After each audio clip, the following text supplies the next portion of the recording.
and things, 'cause he rules the earth. He can do with it as he please. If things don't change soon, he will. When man has invented his doom, first step was touching the moon. Well, there's a woman on my block. She just sits there as the night grows chill and says, who's gonna take away his license to kill? Now they take him and they teach him and they groom him for life. They set him on a pathway where he's bound to get ill. Then they bury him with stars, sell his body like they do used cars. And this woman, now there's a woman on my block. She just sits there facing the hill, says, who's gonna take away his license to kill? Who's gonna take away his license to kill? Now he's hell-bent for destruction. He's afraid and confused, and his brain's been mismanaged with great skill. All he believes are his eyes, but his eyes, they just tell him lies. But there's a woman on my block. She just sits there as the night grows chill and says, who's gonna take away his license to kill? Who's gonna take away his license to kill? Now he worships at an altar or a stagnant pool. When he sees his reflection, he's a fool. Oh, man is opposed to fair play. He wants it all and he wants it his way. But there's a woman on my block. She sits there while the night grows chill, says, who's gonna take away his license to kill? I say, who's gonna take away his license to kill? I say, who's gonna take away his license to kill?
All the cowboys come from the Wild West.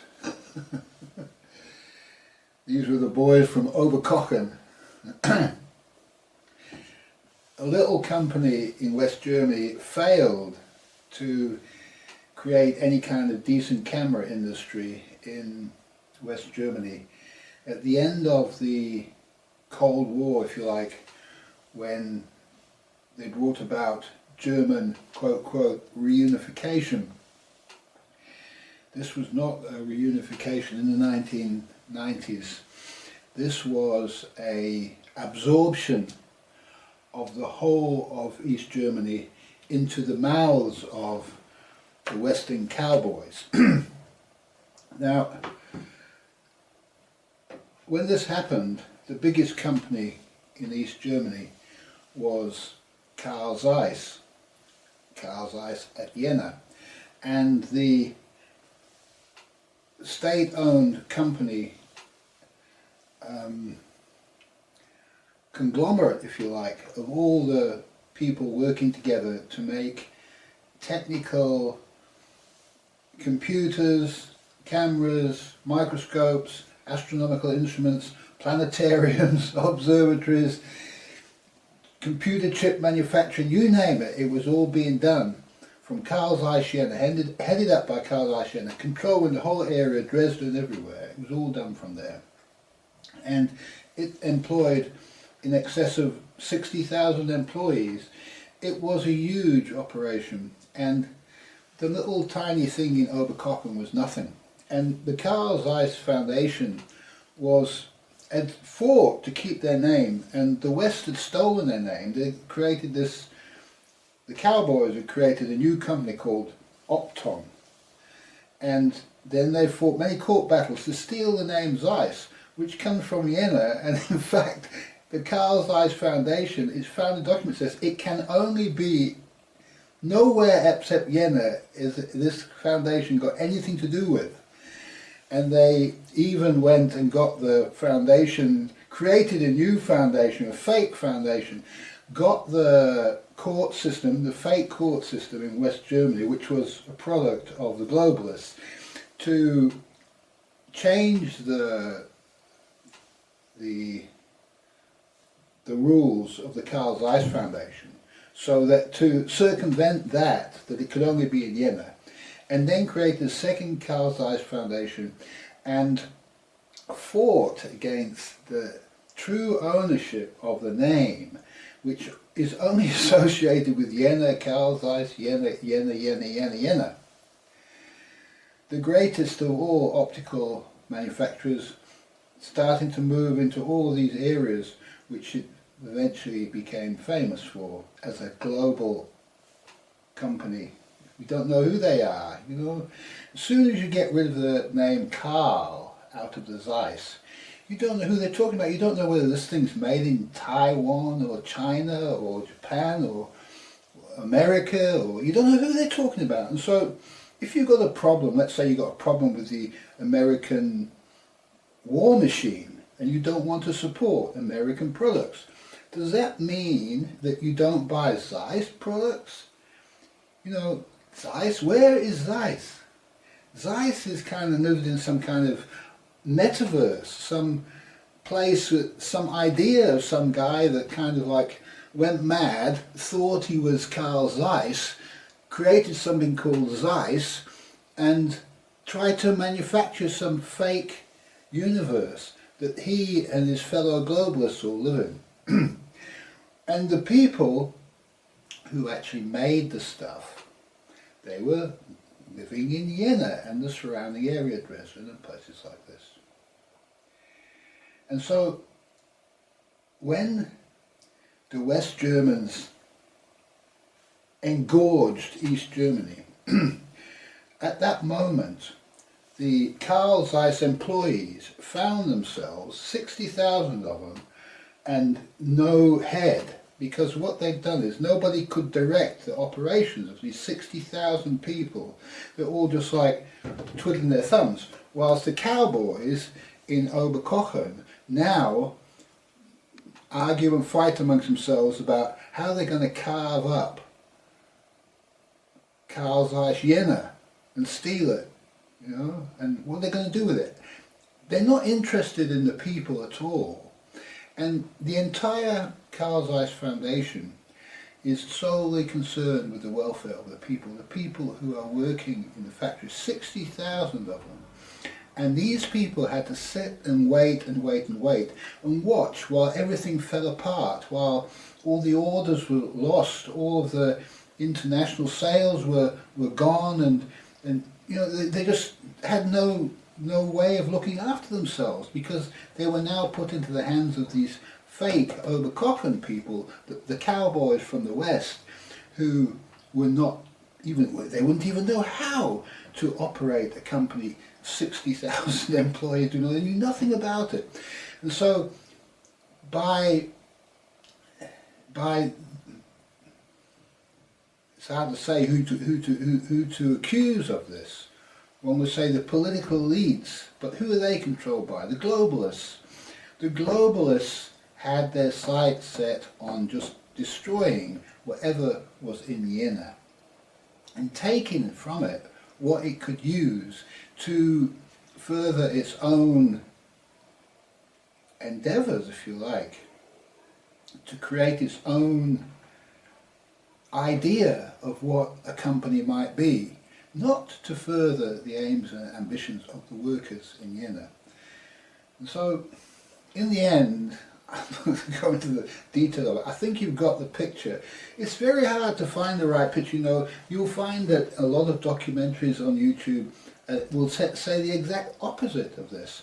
But if you go and look at the people, the people who are involved in this and see what they personally have to say about it, you'll find out that what I'm saying is the truth of the matter. And that through lack of action and prevention of the people of Jena from looking after their own affairs, so standing in the way and absorbing them but not looking after them, so the industry in that whole area just collapsed and everybody was without a job, and they had to go through a terrible time, years and years and years of this. And finally, I suppose they survived this, and it's just a real shame. And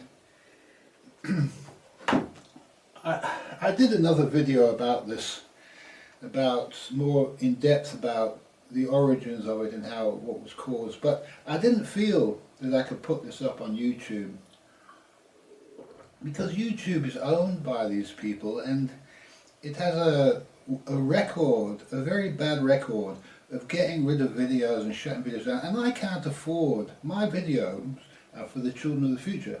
I can't afford that my videos be deleted from YouTube, so I'm not going to put this particular video, the last one that I made, I'm not going to put it on YouTube.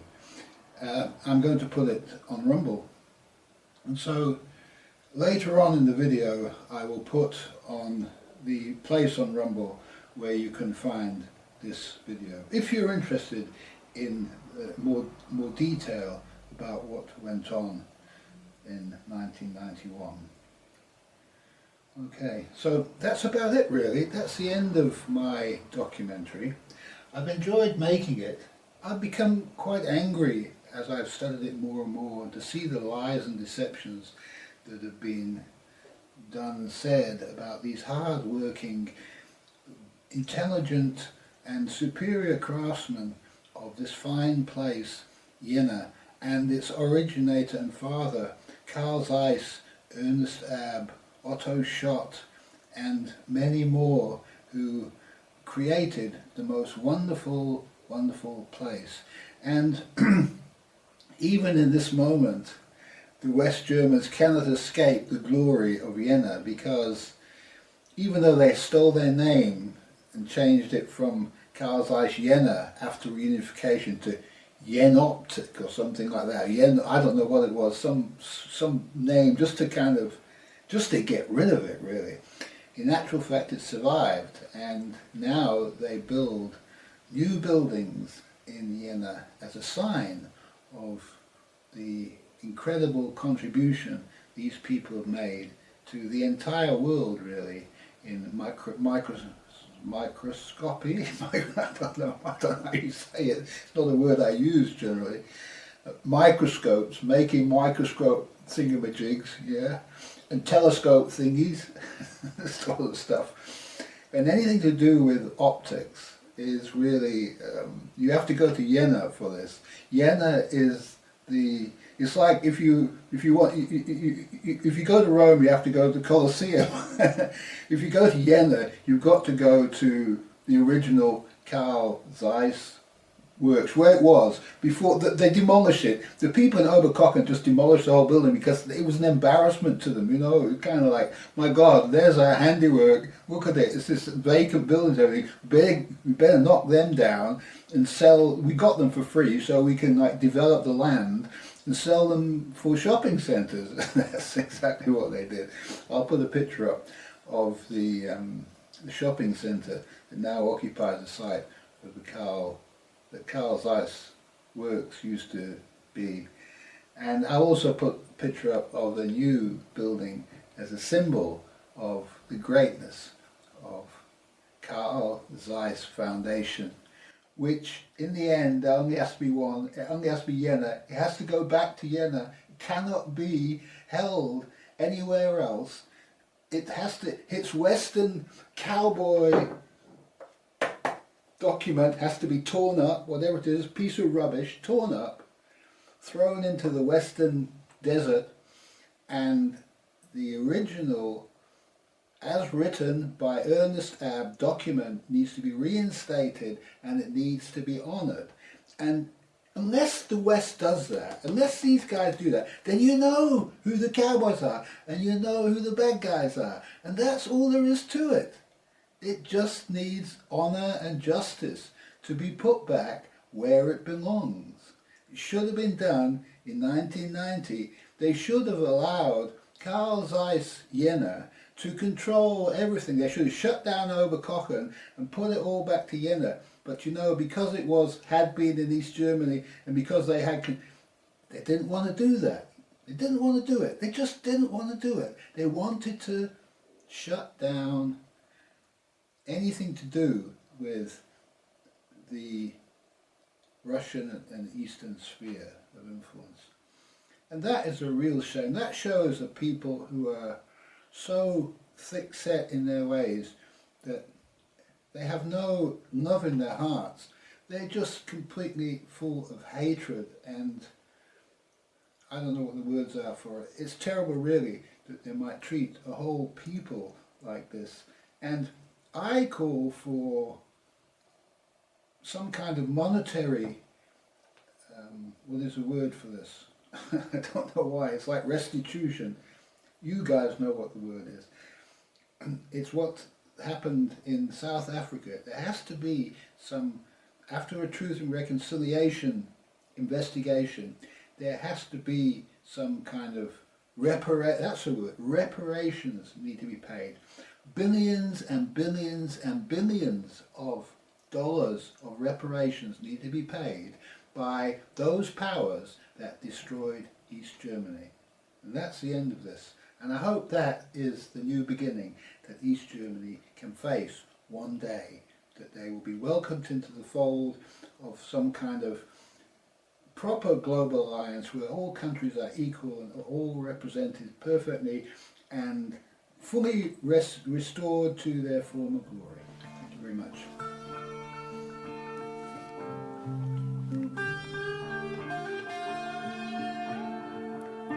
Where is the door?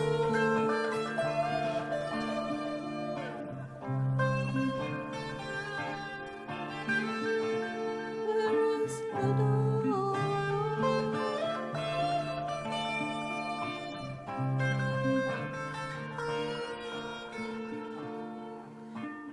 Where is the door?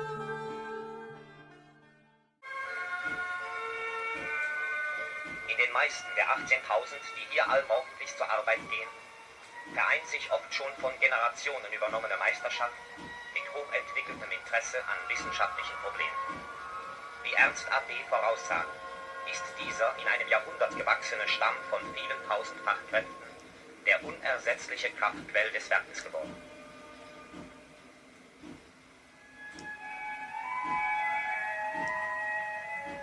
Es war kein Zufall, dass das erste in der DDR vergebene Gütezeichen Q für höchste Qualität nach Jena ging.